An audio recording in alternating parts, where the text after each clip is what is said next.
শাহবাগে বীর মুক্তিযোদ্ধাদের মোরালের একটা ছবি দেওয়া আছে। সেখানে বঙ্গবন্ধু শেখ মুজিবুর রহমানের যে ছবিটা, শুধুমাত্র সেই ছবিটা কিছু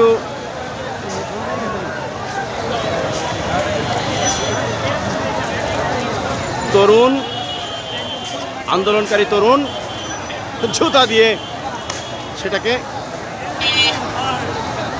অপমান অপদস্থ করছে, মনের ক্ষোভ ঝাড়ছে। খুবই দুর্ভাগ্য আমাদের, আমরা জাতি হিসেবে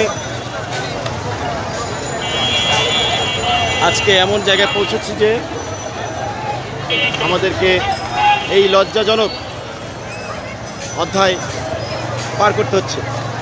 আজকে যদি আমরা দেশের মানুষকে সম্মান করতাম, ভাই দেশের মানুষকে সম্মান করতাম, সবার অধিকার স্বীকার করতাম, তাহলে আজকে কি এই পরিণতি হতো?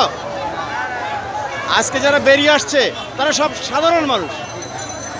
ধন্যবাদ, ধন্যবাদ। আপনারা দেখতে পাচ্ছেন মানুষের ভিড়, মানুষের ক্ষোভ প্রকাশ করছে তারা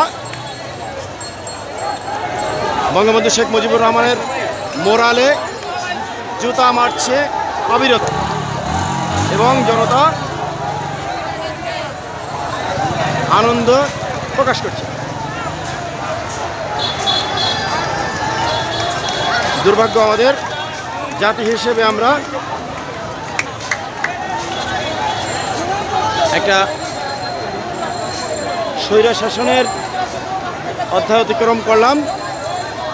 মানুষ কথা বলতে পারতো না, রাস্তায় নিরাপদে ছিল না, চারিদিকে সন্ত্রাসী এবং পরিবারতন্ত্রের শাসন এবং শোষণে অধিষ্ঠিত হয়ে মানুষ বিদ্রোহ ঘোষণা করে, এবং তারই ফলশ্রুতিতে আপনারা দেখতে পাচ্ছেন জাতির জনক বঙ্গবন্ধু শেখ মুজিবুর রহমান তাকে অপমান অপদস্থ করে মানুষ উদযাপন করছে তাদের আনন্দ। ধন্যবাদ, ধন্যবাদ।